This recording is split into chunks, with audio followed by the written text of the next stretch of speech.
My phone began vibrating violently at exactly 1:03 a.m., slicing through the quiet darkness of my apartment like a blade. It rattled across the wooden nightstand, and for a moment I just stared at it, confused, exhausted, and half-conscious. The screen glowed with my mother's name, and instantly a heaviness settled in my chest. She never called me unless she wanted something, and the later the hour, the more dramatic the demand. I let it ring, hoping it would stop, but it didn't. It just kept ringing again and again, like they were trying to pull me out of my sleep by force. After the fourth call in a row, I finally gave in and dragged the phone to my ear. "What is it?" I muttered, my voice dry, my mind foggy. What came next wasn't a greeting or even words, it was screaming. My mother's panicked voice burst through the speaker so loudly that I instinctively pulled the phone away.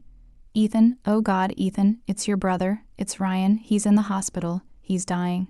Her breath hitched like she was hyperventilating, sobbing uncontrollably, sounding as if the world itself had cracked open. I blinked several times, trying to make sense of her words, trying to decide whether this was real or another one of her melodramatic guilt traps. Before I could speak, another voice thundered through. My father. He snatched the phone from her, and his tone was sharp enough to cut through steel. "Listen to me," he said, as if I hadn't already been listening.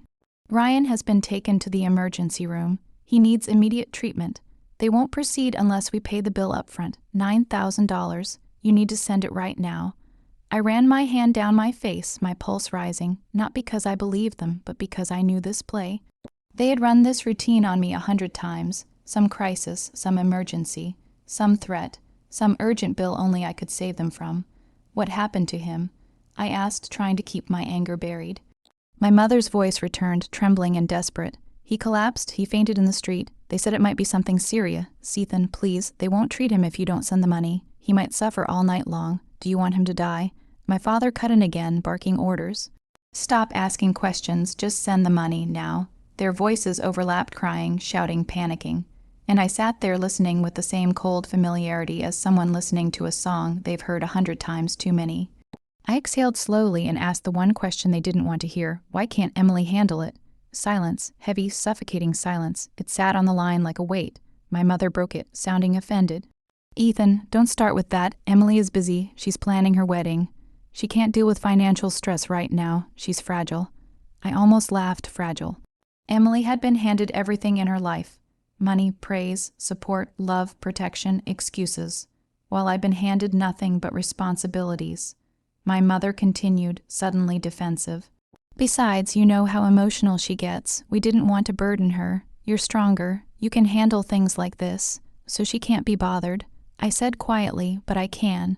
My father didn't hesitate. "Yes, you're the older brother.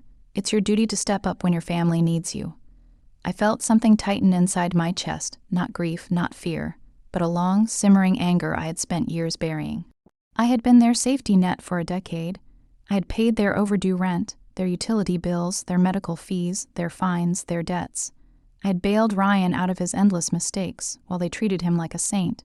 And after all that, I was still the one they called heartless whenever I set boundaries. This time, though, something in me refused to bend. "Call your precious daughter," I said calmly. My mother gasped like I had slapped her through the phone. What did you just say?" "Call Emily," I repeated. "She's the favorite. She's the one you protect. She's the one you trust. Let her handle it." "Ethan." My father roared, "Don't talk like this. Your brother could be dying. So call your daughter." I said again, completely steady. "I'm not sending anything, Ethan Clark." My mother shrieked, her voice breaking. "If anything happens to Ryan tonight, it will be your fault. Do you hear me? Your fault. You'll have to live with that guilt for the rest of your life. Good night," I said softly. And I hung up. I didn't wait for another shout, another threat, another guilt. Soaked manipulation. I simply placed the phone face down on the nightstand, switched it to silent, lay back down, and closed my eyes. And for the first time in years, I slept without caring what disaster they would blame me for. When I woke up at 7:42 a.m., the sun was filling the room with a muted gold glow, and for a moment I felt peaceful, until I checked my phone. 43 missed calls, 27 messages, 10 voicemails. My mother alternating between sobbing and threatening. My father alternating between furious and demanding. Ryan leaving incoherent voice messages begging for help. And then one unfamiliar number with a single voicemail. I tapped on it. A calm male voice spoke through the speaker. "Hello, this is Officer Daniel Pierce from Eastwood Police Department. We need to speak with you regarding your family member, Ryan Clark. Please return this call as soon as possible. My stomach tightened. Police, not hospital. Police? I sat up, fully awake now, adrenaline rushing into my bloodstream like ice water. I dialed the number immediately. Eastwood Police Department. A woman answered. How can I help you? I'm returning Officer Pierce's call, I said. My name is Ethan Clark. One moment, sir. After a short pause, a deep, steady voice came on the line. Mr. Clark, this is Officer Pierce. Thanks for calling back. What happened? I asked. Is my brother okay? There was a brief pause. Your brother is not in the hospital. The officer said carefully. He was brought here instead. Here, I repeated to the police station. A dull throb began behind my eyes. Why? Because? The officer continued. He attempted to break into a closed medical clinic around 3 a.m. Security footage shows him trying to force the back door open.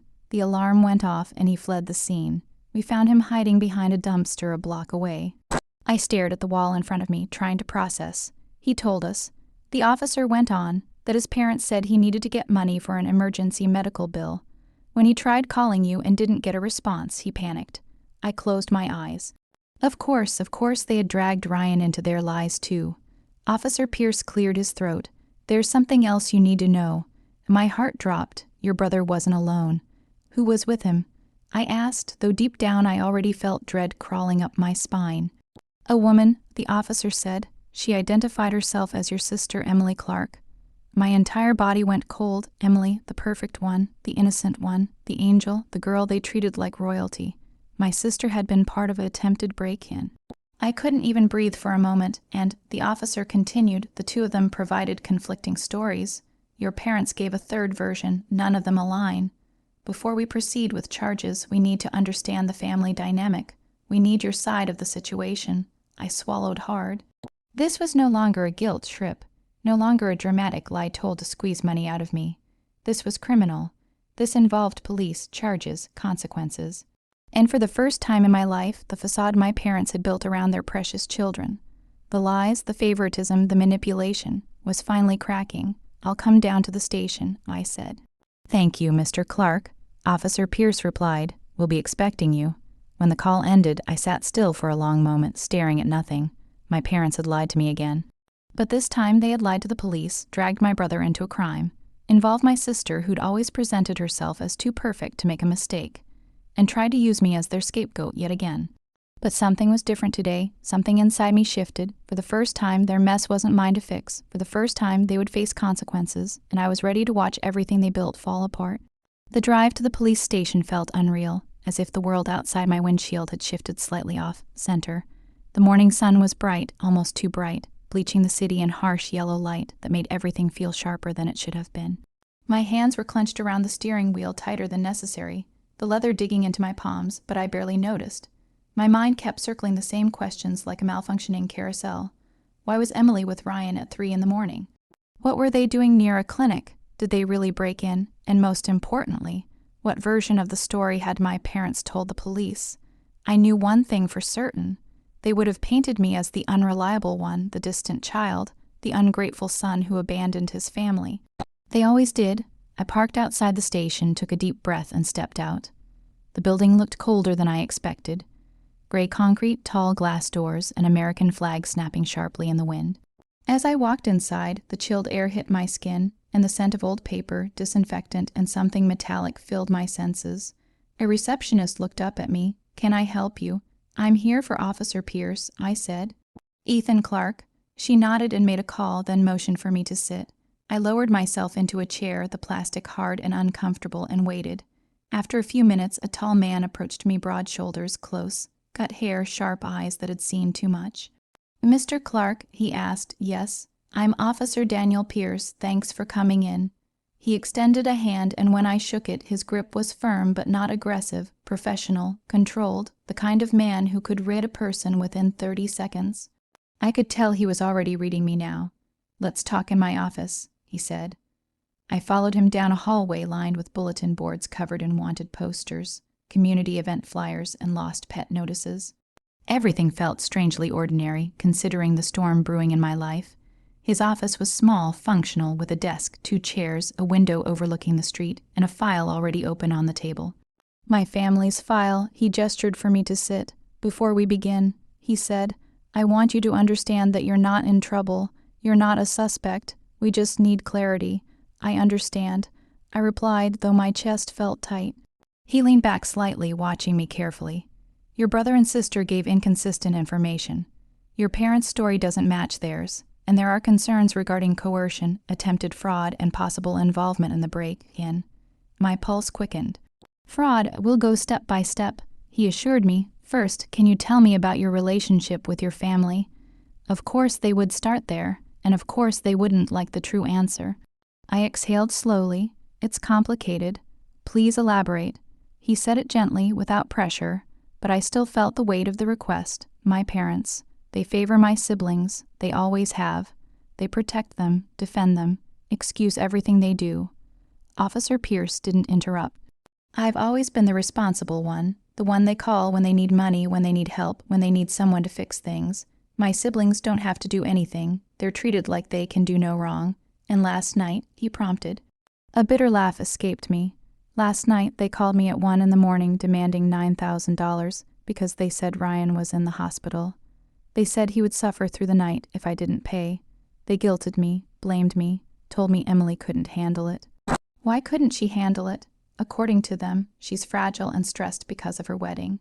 He nodded slowly, absorbing every detail. Did they mention anything about Ryan being with Emily? No, I said, a sharp anger rising again. They didn't tell me anything. They lied. They always lie when they want money. So you don't know why they were near the clinic? Not at all. He folded his hands on the desk. Your sister and brother claimed they were there to pick up medication. They said a doctor was supposed to meet them at the back door. My eyebrows shot up. At 3 a.m, at the back door of a closed clinic. Exactly. They're lying, I said flatly. I figured you'd say that, he replied. Your parents told us something different. They claimed Ryan had a panic attack and Emily tried to get help, but the clinic refused, so she panicked. I stared at him. That makes no sense. No, he agreed calmly, it doesn't. And the third version is from the security footage. My heart thudded. What does the footage show?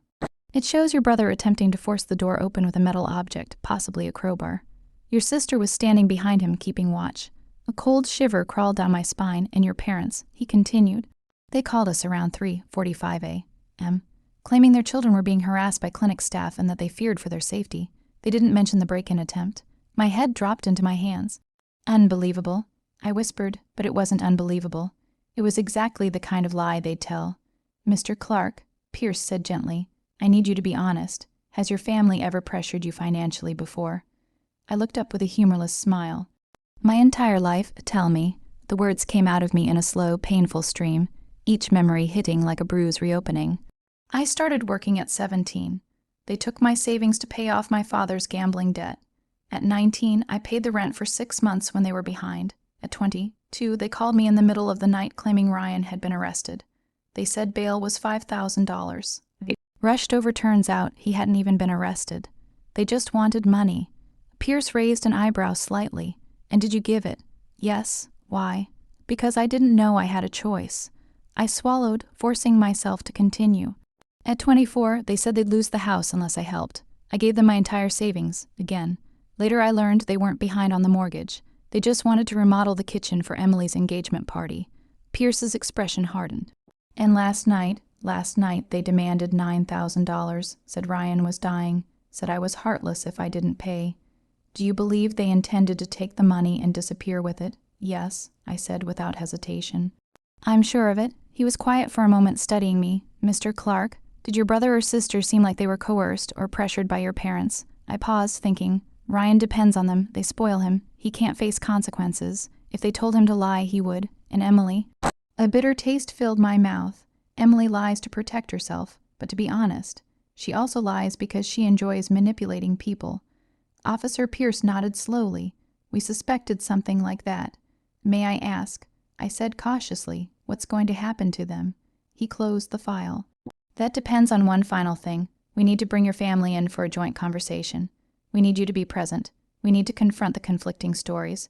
A weight dropped in my stomach, all of us, in the same room. Yes, they're going to attack me, I warned. Verbally, emotionally. We will be there, Pierce assured me. You will not be alone, and this time the truth will not be buried. For a moment, I let the silence between us stretch, then I nodded. Fine, let's do it. They're already here. Officer Pierce said. Your parents demanded to see their poor innocent children. Your mother is. Loud. That sounded right. He stood, follow me. My heart hammered as we walked down the hall. The sound of raised voices echoed from ahead. The familiar screeching tone of my mother, the agitated rumble of my father. Then I heard Emily's frustrated whining and Ryan's anxious muttering. It felt like walking toward a battlefield I had spent my entire life trapped inside. And finally today, someone else would witness the truth. Pierce opened the door, 4 heads snapped toward me. My mother gasped dramatically. Ethan, how could you abandon your family in our darkest hour? My father scowled. Emily folded her arms, eyes sharp with hostility. Ryan looked guilty and terrified. For the first time ever in my life, I wasn't scared of them. I wasn't tiny, cornered, powerless. I had the police on my side, I had evidence, I had the truth, and I had finally stopped caring about their approval. I stepped into the room. Let's talk, I said. And everything began to unravel. I woke up the next morning with a heavy sense of exhaustion layered deep inside me, the kind that sits in your bones and makes you feel older than your age. The events of the previous night replayed in my mind like a bad movie stuck on repeat. The police call, my parents' sudden fear, their wavering lies, and that strange moment of honesty from Ethan in the living room. For the first time in years, he had looked at me and actually felt something. Not entitlement, not superiority, not manipulation. Something closer to shame, maybe regret. But emotions mean nothing without actions, and I had learned the hard way that in my family, guilt was temporary, but their selfishness was permanent. Still, something in me couldn't shake the image of him sitting on my couch, hugging that jacket, eyes rimmed red. Before I could spiral deeper, my phone buzzed again, and I felt my stomach twist when I saw the caller ID Officer Grant. I answered immediately, half expecting terrible news, but his tone was calmer, almost relieved. He told me the hospital had finally confirmed Ethan's condition. He was dehydrated and had nearly fainted, but after Roman IV fluids and rest, he was stable. The accident he described wasn't a full-on crash, but he had skidded off-road and panicked. It wasn't dramatic, but it was enough to shake him.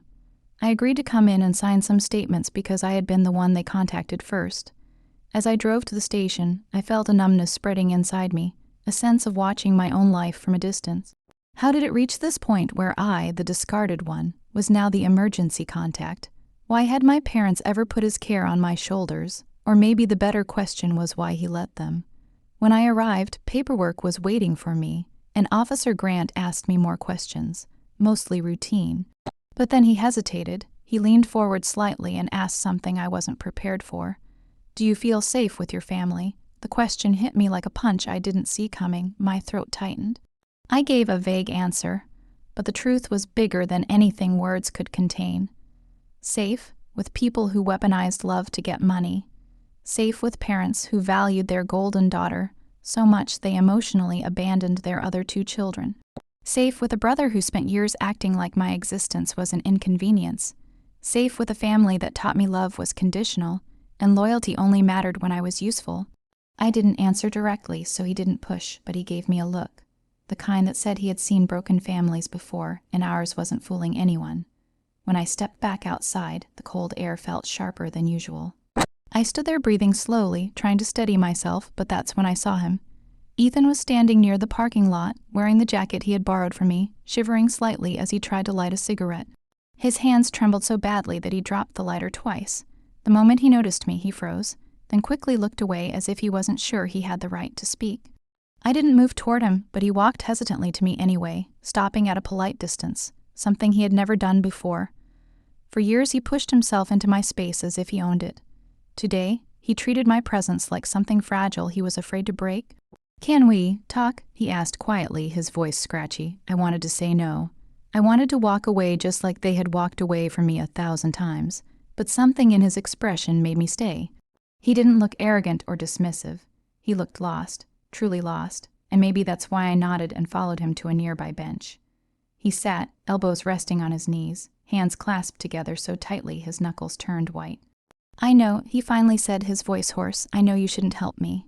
I know I've been a terrible brother. I know you have every right to walk away. I stared at him, unsure where he was going with this. He swallowed hard, but last night, when everything went bad, I didn't call Mom, I didn't call Dad, I didn't call Angela.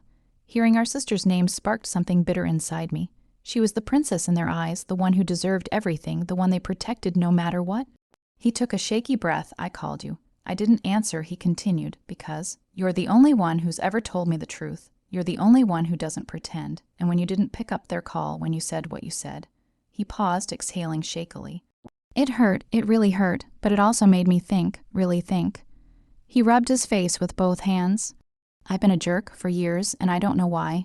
Maybe because Mom and Dad kept telling me I was special, that I was their favorite, that I was the one who'd take care of them one day. They made me believe you were less, and I believed it. I let them do that to you. His voice broke. I let them turn me into someone who hurt you. My chest tightened. I had waited my entire life to hear him acknowledge even a fraction of the truth. And now that he did, I felt both relief and anger curling together in my stomach. He wiped his eyes quickly, embarrassed. I know sorry isn't enough. I know I have to prove it, but I want to try. I want to get out of their control. I want to be better. I want to fix things with you. For a moment, neither of us spoke. The silence was heavy but not uncomfortable, just raw. I searched his face, trying to distinguish sincerity from manipulation. But there was no cunning, no hidden agenda, nothing but exhaustion and sincerity.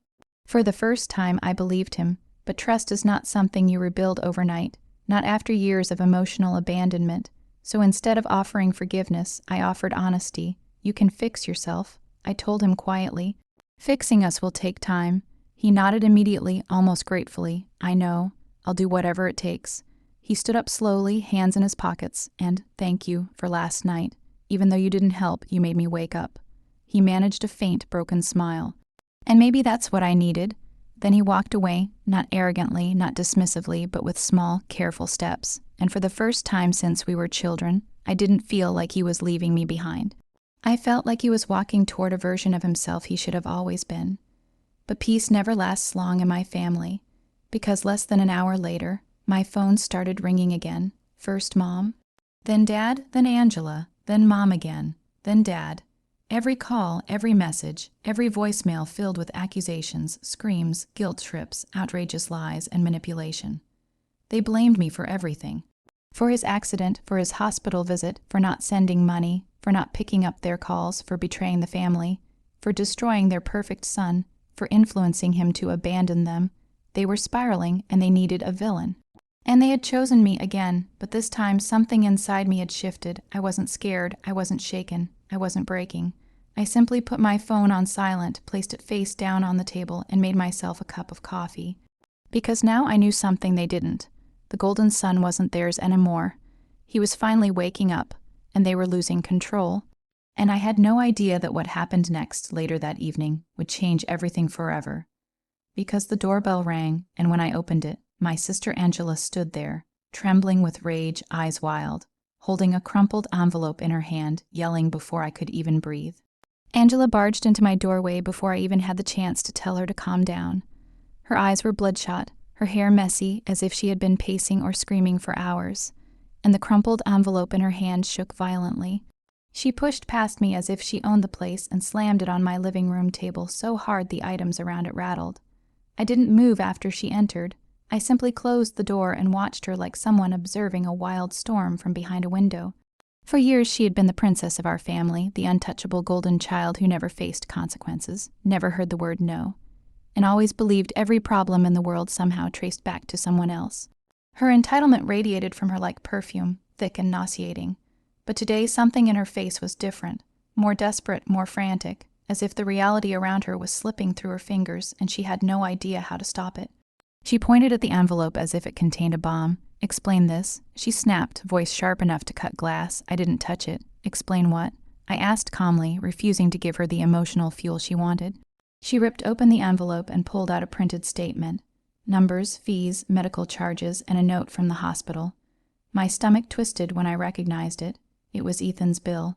She threw it toward me like an accusation. He put my number as backup. Mine, not Mom's, not Dad's. Mine. Do you understand what that means? Her voice cracked. She wasn't angry. She was terrified, and fear made her unhinged. I picked up the paper, scanning it. It means he trusts you, or maybe he had no one else.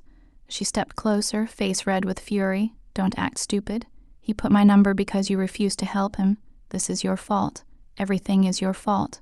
You're poisoning him against us, against me. For years, I let her talk to me that way. I let her belittle me, overshadow me, erase me.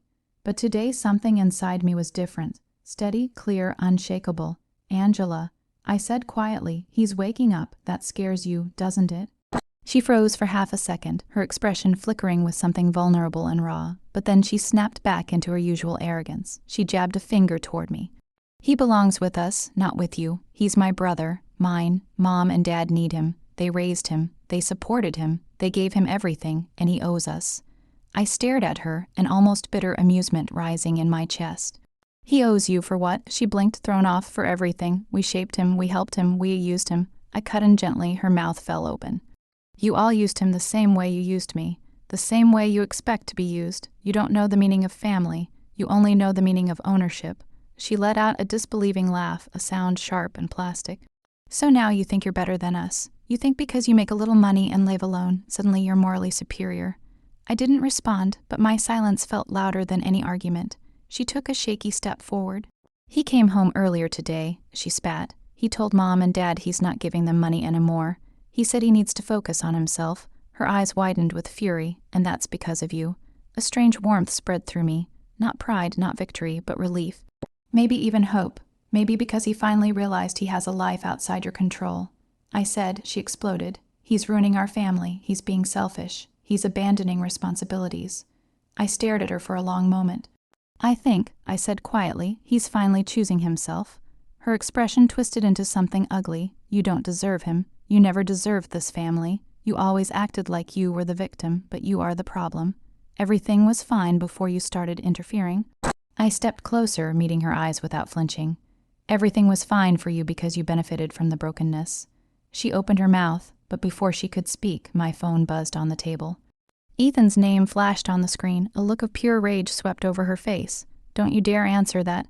She hissed, stepping between me and the phone as if she could physically control my choices. I calmly reached past her, picked up the phone and answered. Hey, I said gently, keeping my eyes on Angela's shaking form. Ethan's voice came through, soft but clearer than before. I'm coming over, he said. We need to talk, all three of us. Something in Angela snapped. She lunged toward me and snatched the phone from my hand, screaming into it. You are not going there. You are coming home now. She sounded hysterical, desperate, like someone watching their world crumble one brick at a time. Ethan's voice was quiet but firm. Angela, stop. She froze. The silence that followed felt like the air before a lightning strike. I'm not coming home, he said, each word measured. Not now, not like this. I need space, space, she screamed. From your family. From the people who treat me like a bank account, he replied. She gasped as if he had stabbed her. Then the line went dead. She slowly lowered the phone, shaking violently. Her breathing quickened, her face flushed, her eyes wild with disbelief. He chose you, she whispered, voice trembling. He actually chose you.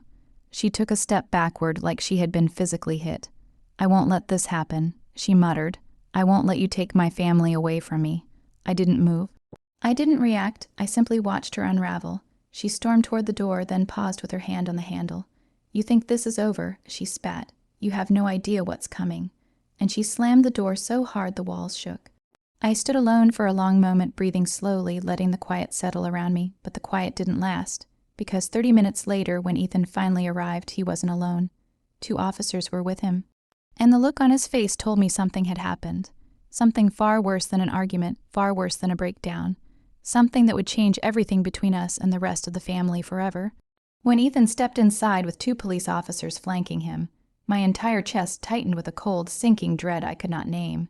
His eyes were swollen, not from tears but from exhaustion, the kind that came from hours of emotional chaos.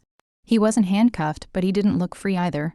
The officers nodded politely, stepping inside with the cautious calm of people who had walked into messy family situations one too many times. I didn't speak at first.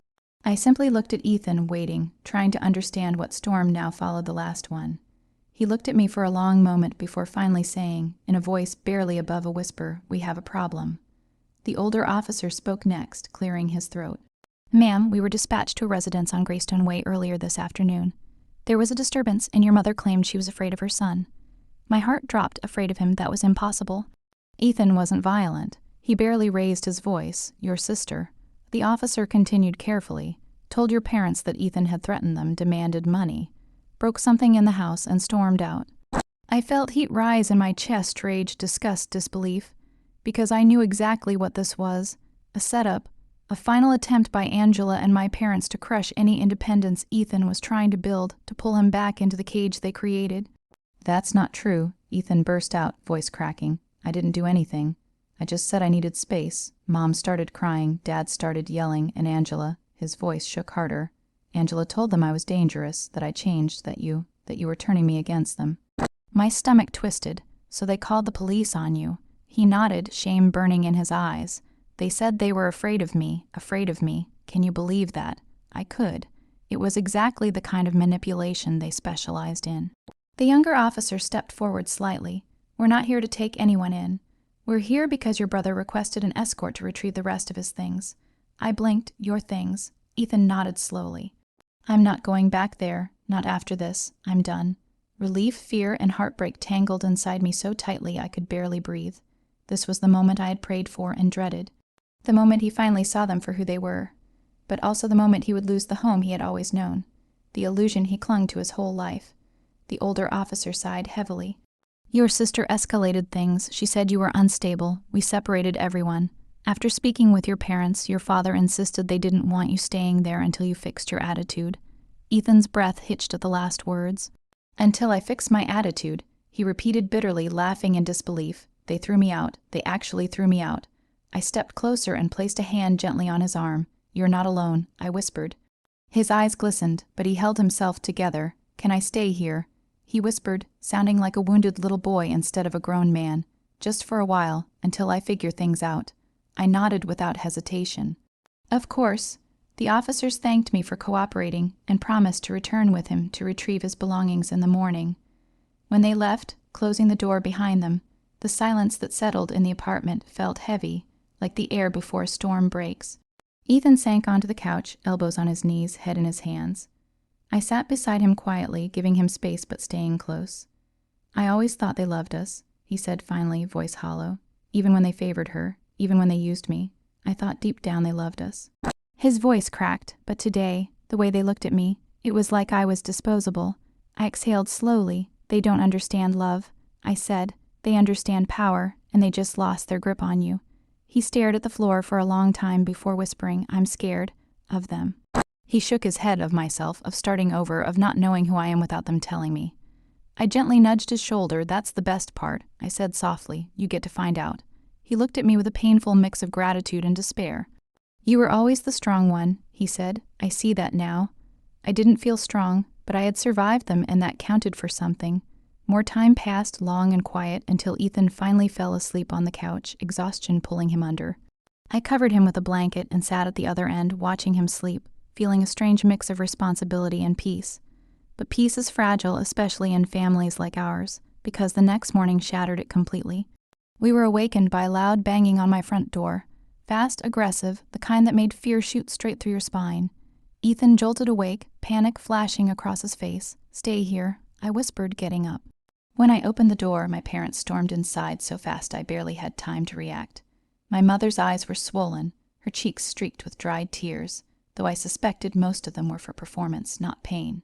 My father's jaw was clenched, anger radiating from him like heat off asphalt. And Angela, she stood behind them, arms crossed, lips tight, eyes burning with vicious satisfaction. I blocked their path, but my mother shoved my shoulder. Where is he? She demanded. Where is my son? Ethan stepped out from the living room, face pale but steady. I'm right here, he said quietly. My father snarled, pointing a shaking finger at him.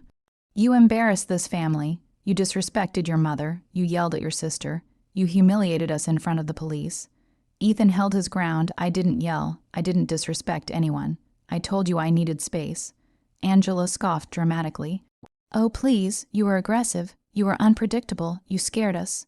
I didn't touch anything. He shot back. I didn't break anything. My mother shrieked. You broke our hearts.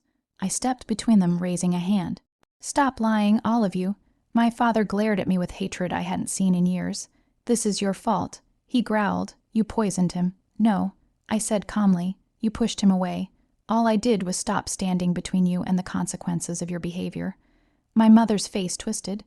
Give him back, she demanded, as if Ethan were an object to be returned. He belongs with us. Ethan's breath hitched at that word. Belongs, like property, like a possession, and something inside him snapped. Not in violence, not in anger, but in clarity. He straightened, shoulders squared, eyes suddenly steady and dry. I don't belong to anyone, he said, voice calm, controlled, powerful, not anymore. Angela's mouth hung open. My father took a step forward, and I moved to block him again. Move, he barked. No, I said. He stays. My mother's hand flew to her chest like she was about to collapse. After everything we did for you, she cried. After all the money we spent. Money is not love, Ethan said quietly. Control is not love. My father stepped back, staring at him like he was seeing a stranger. If you walk away, he said coldly, you're dead to us. The words were a knife, clean and cruel. Ethan's voice was barely a whisper. Then I guess I've been dead to you for years.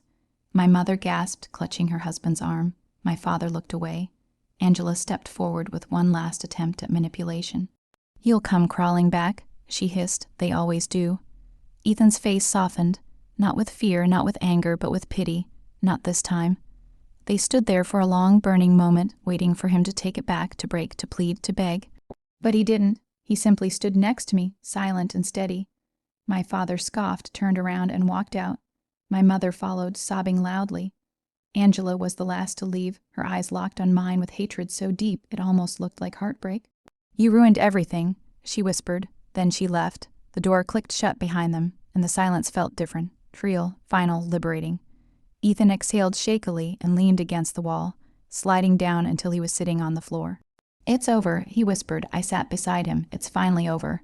He looked at me with the softest, smallest smile I had ever seen on him. Thank you, he said, for teaching me what a real sibling looks like.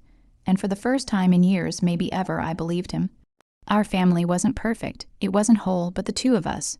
Broken, bruised, healing, we were enough, and for the first time, neither of us felt alone.